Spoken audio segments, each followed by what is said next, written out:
The night fell silent, time slowed down. Some stories were meant to be told only in this silence. The story you will hear today begins before grand palaces and golden thrones, before it became an empire, before the world knew the name Ottoman. Only the wind-blown highlands, prayers offered at prayer mats, and a destiny patiently waiting in the darkness. This is not the story of a dynasty. It is the story of an intention, a journey, and of a silently growing idea of a state. Now we are not in a hurry. We are slowing down the pace of time. And we are going step by step to the first centuries of the Ottoman Empire. As night deepens, history slows down. Time leaves behind the noise of great empires and takes us to a small, almost imperceptible beginning. The story of the Ottomans begins precisely like this, quiet, humble, and unhurried. By the end of the 13th century, Anatolia had become a very complex geography. With the Mongol invasion of Anatolia, the Seljuk state had weakened, and as Mongol pressure increased, it disrupted the balance of Anatolia. There were no clear borders on the lands. There was no unity or solidarity in Anatolia. An uncertainty prevailed among the principalities, small communities, and nomadic tribes. Within this uncertainty, there was a community called the Kai tribe, which ruled in and around Soyut, a community that gathered around the fire at night and during the day engaged in animal husbandry and ensured security on the borderlands. For them, there was no grand goal of becoming a state yet. The priority was to survive and maintain order. At the head of this community was Ertuğ Gazi, a descendant of Oğuz Kağan. He is not one of history's loud-voiced heroes. His name is remembered not for shouting but for patience, justice, and balance. Ertuğrul Gazi's leadership was more about establishing order than conquests. The wind that passes through the tents at night does not carry news from distant lands, but it gives people time to think. In these quiet times, the character of a community begins to take shape. How will one treat another? How will power be used? What will be the basis for justice? One of the most important foundations laid during Ertuğrul Gazi's era is this: balance. In fact, Ertuğrul Gazi's is a historical symbol who laid the foundations of the Ottoman Empire. Neither unnecessary harshness nor uncontrolled leniency. This small tribe is on the Byzantine borders. But this proximity did not mean a constant state of war. On the contrary, being on the border taught people to be cautious. Every step, every decision has a consequence. Thus, the early years of the Ottoman Empire were not marked by great victories. It is shaped by an understanding that knows when to be silent and when to speak. And today, as we look back at this silent beginning, we realize this: sometimes it is not the sword but patience that makes history great. Sometimes progress means knowing when to stop. This story is just beginning. We are talking about the lost tribe, not yet a principality, that is, the early days of the Ottomans. But as the nights lengthen, a different order is slowly sprouting in these lands. Anatolia is in a state of deep uncertainty in the mid-13th century. Great states have crumbled, roads have become unsafe, and cities have lost their former order. The Mongols have devastated everything. In this chaos, there is a community that did not emerge loudly on the historical stage, but quietly advanced: the Kai tribe. a nomadic tribe that did not settle in one place, but adapted to the land it was in with every step. Under the leadership of Ertuğrul Gazi, this small community was not only searching for a new homeland, it was also seeking stability, order, and a secure life. Even though Ertuğrul Gazi was not the commander of great conquests, he laid the groundwork for great conquests. He himself participated in battles. He conquered places like Karacahisar, Domanay, and Söğüt. His strength came from patience. He was not hasty in his decisions. There was balance, not harshness in his words. When they settled around Söğüt and Domani, these lands were not yet the center of a state. But what was established here was not built with stone, but with loyalty, justice, and order. The Kaya tribe ruled in a region close to the Byzantine border on behalf of the state. Although this borderline seemed like an area of constant conflict, what was most important for Ertuğrul Gazi was to protect the interests of this regent state. Relations with neighboring principalities were measured. Although there were occasional conflicts with the Byzantine governors, the aim was not destruction, but to assert their existence. The greatest gain during this period was not land, but prestige. In these years, when the Seljuk state was weakening, the task of being a frontier lord given to Ertuğrul Gazi seems like a small title. However, this task is the first official step of a structure that will grow in the future. Life in the tribe is peaceful. The smoke rising between the tents announces that meals are being prepared. Stories told around the campfire at night teach children about the past. The elders speak, the young listen. This silent education is as important as sword training, because a generation raised here learns not only how to fight, but also how to wait, be patient, and seize the opportune moment. Ertuğrul Gazi's greatest legacy is not the conquered cities. His true legacy is an understanding of how to govern, and this understanding was slowly passing to his son, Osman Bey. Growing up among these tents, he watched how a state could be born silently. The name Ottoman did not yet exist in these lands, but the fires burning in Söğüt at night were the first lights of a path that would illuminate an entire geography in the future. As time passed, the nights in Söğüt began to brighten a little more. Fires were no longer lit only for warmth, but also for decision-making. In the final years of Osman Gazi's life, the order he had established had transcended the boundaries of being merely a principality. This transition was not sudden. There was neither a coronation ceremony nor a grand beginning announced to the world. The Ottomans learned to be a state quietly. When Orhan Gazi emerged after Osman Gazi, he did not face a ready-made empire, but there was a principality with a solid foundation, an established order, a recognized authority, and a structure that inspired confidence around it. Orhan Gazi's most important difference was that he learned to manage the land.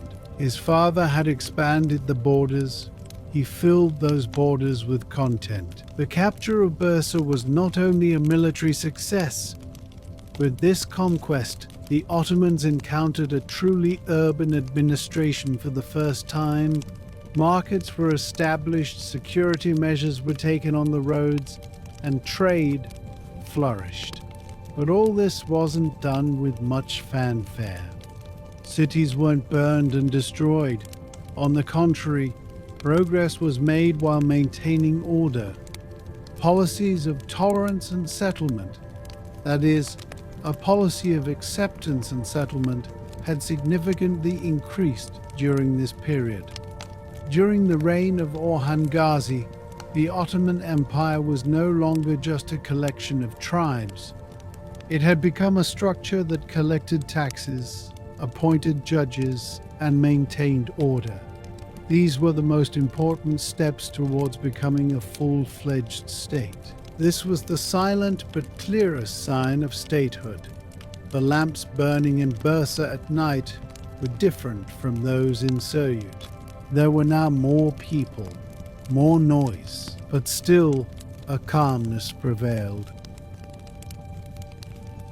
During this period, the growth of the Ottoman Empire was measured more by balance than speed.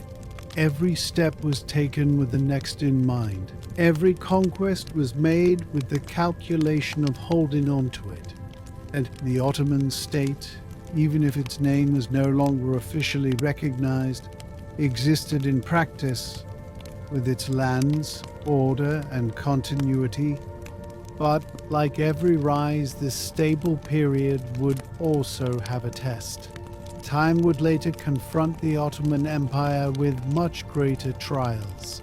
Although it was not yet realized, this silent power would one day be dragged into a deep void called the interregnum. But until that day came, the Ottoman Empire continued to grow, calmly, without haste, and keeping pace with the rhythm of history. The reign of Orhan Bey was not merely a period of acquiring new territories for the Ottomans. This period was one in which a structure matured quietly but resolutely. Orhan Bey, who succeeded Osman Gazi as head of the principality, did not hastily try to expand the legacy he inherited from his father. His path was guided more by order than by the sword. Every conquest was like adding another stone. Every step was taken with the future in mind.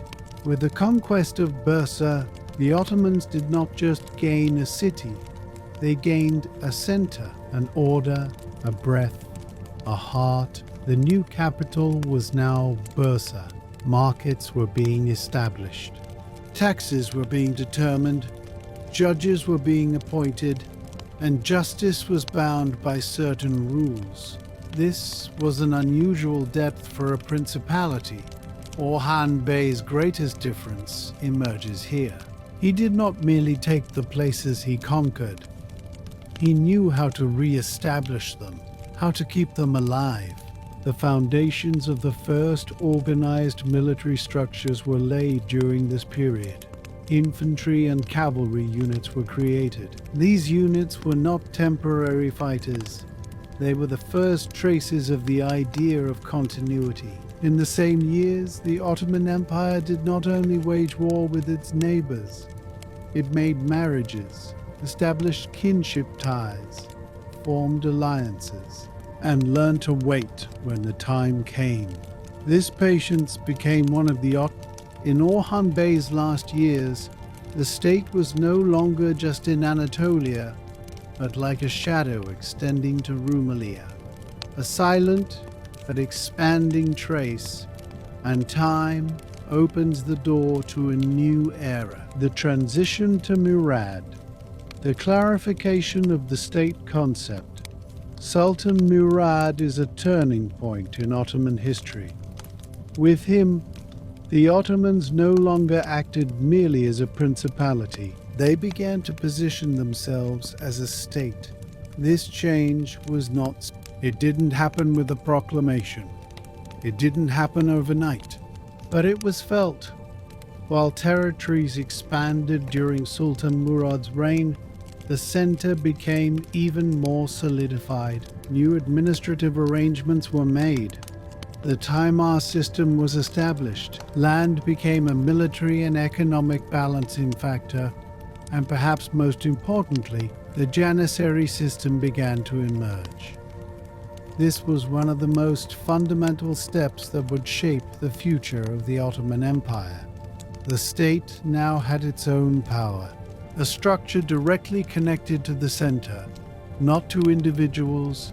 Sultan Murad's campaigns were not only conquests, They were also an effort to redraw the borders. He intuitively knew where to stop and where to advance. During this period, the Ottoman Empire began to make its presence felt in the Balkans, that it was a power that would not leave as it had arrived, and it was precisely at this point that the fate of the Ottoman Empire began to weigh heavily. Growth brings responsibility. Expansion makes balance difficult, but its shadow is not far away. Time passes, the state grows, and history begins to prepare for the next turning point. The Ottoman Principality, whose foundations were solidified during the reign of Orhan Gazi, had now entered the process of state formation.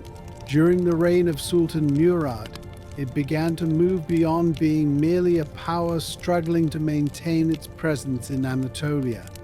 This period was a time of silent but lasting change of direction for the Ottomans. While struggles continued in Anatolia, eyes gradually turned westward, towards the Balkan lands. This shift did not stem from a sudden desire for conquest, but from a natural flow. Trade routes, political balances, and the weakening authority of Byzantium called the Ottomans towards Rumelia. The Ottoman crossing into the Balkans did not happen with the noise of large armies. It occurred through small steps, alliances, and contact with the local population. The concepts of holy war, Gaza, and jihad, along with the idea of justice, formed the basis of this advance. While efforts were made to establish order in the newly acquired lands, care was taken not to interfere with the daily lives of the people. During these years, the Ottoman Empire was not only a power wielding the sword, it also transformed into a structure that settled, organized, and established continuity. Villages are protected, production continues, and trade is kept alive. This approach becomes one of the most important reasons for the Ottoman Empire's enduring presence. The first contacts established in the Balkan lands shaped the spirit of the state that would grow in the future. The Ottoman Empire is no longer just a principality, but is on the path to establishing a structure that can hold together different faiths and cultures. During this period, the state's understanding of governance also deepens. An attempt is made to establish a balance between the center and the outlying regions. The beys are seen not only as warriors but also as order makers. And as time progresses, the Ottoman steppes become more secure. Each new day is like a silent rehearsal of the great state of the future. There is no empire yet, but its shadow has slowly begun to appear on the stage of history. The steps taken during the reign of Orhan Bey were no longer limited to conquests during the reign of Sultan Murad.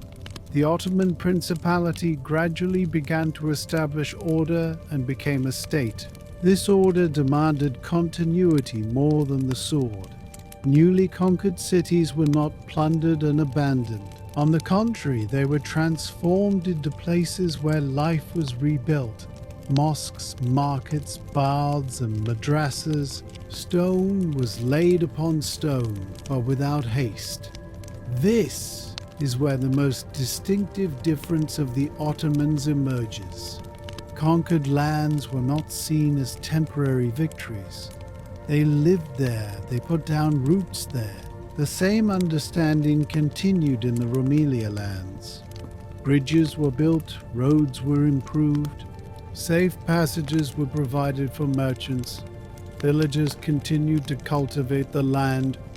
During these years, the power of the Ottomans was growing silently. There were neither great cries of victory nor hasty advances. Every step was like preparation for the next. The internal structure of the state also began to become clearer during this period. Duties were becoming more defined. Who would do what, and to whom would they be accountable? These questions were no longer unanswered. The path from principality to state was shaped by these details. The continuity of order is as important as the strength of an army. The Ottomans knew this from the very beginning and acted accordingly. As time passed, the name Ottoman ceased to be merely the name of a dynasty. It became the name of an order, a concept of governance. People felt safer within this order. This sense of security became one of the people get tired, but the order endures. And as we watch this slow but determined progress, we cannot perceive how time slows down. Steps slow down, thoughts lengthen. The Ottoman Empire continues to grow precisely in these silent moments.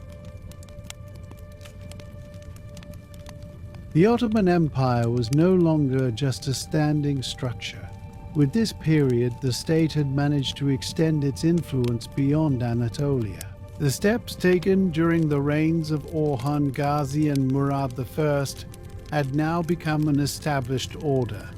The Timar system was functioning, judges did not deviate from justice, and roads were protected. The villages were quiet, but this silence was not stagnation but the silence of the new order. During these years, nights passed peacefully in Ottoman lands. Travelers rested in inns, lamps burned in mosques, bells rang in churches, and city gates closed slowly. The state, while conquering during the day, consolidated itself at night. Yildirim Bayezid, who ascended the throne after Murad I, brought speed to this order. But this speed was not a disorganized haste. The nickname Yildirim Lightning describes the decisiveness in his decisions. During Bayezid's reign, the Ottoman Empire was now a two-pronged state. On one side, the principalities in Anatolia, on the other, the growing Ottoman presence in the Balkans. The small principalities in Anatolia silently watched the increasing power of the Ottomans. Some submitted, some resisted, but the direction of time was clear. Bayezid aimed to establish unity in Anatolia. This aim was not only to gain territory, it was to unite all the principalities under one roof. The regulation of taxes, the security of roads, and the flow of trade were also part of this unity. In the same years, the Ottomans were no longer temporary guests in the Balkans. Fortresses had been captured, cities had been incorporated into the Ottoman order. The local population, while continuing their accustomed lives, became acquainted with the silent presence of a new administration. The most striking aspect of this period is the increase in the state's self-confidence. Now the Ottoman Empire was not only a defending power but also a guiding one. As the territory expands, the burden increases, administration becomes more complex, and the state, unknowingly, moves towards a great test. This test is a shadow we haven't yet named. It approaches from afar. No one knows exactly what it is yet. In this phase, the Ottoman Empire is still in balance. But balance is not always permanent. As night falls, quiet conversations take place in the palaces. The state is aware of its growth, but it has not yet paid the price for this growth. And history holds its breath at this very point. During the reign of Bayezid I, the Ottoman Empire was no longer a small frontier principality, nor a small Balkan state. This period was an era of rapid growth, expansion of borders, and strengthening of the central authority. Bayezid, as his name suggests, was swift. One by one, the principalities in Anatolia were falling under Ottoman rule.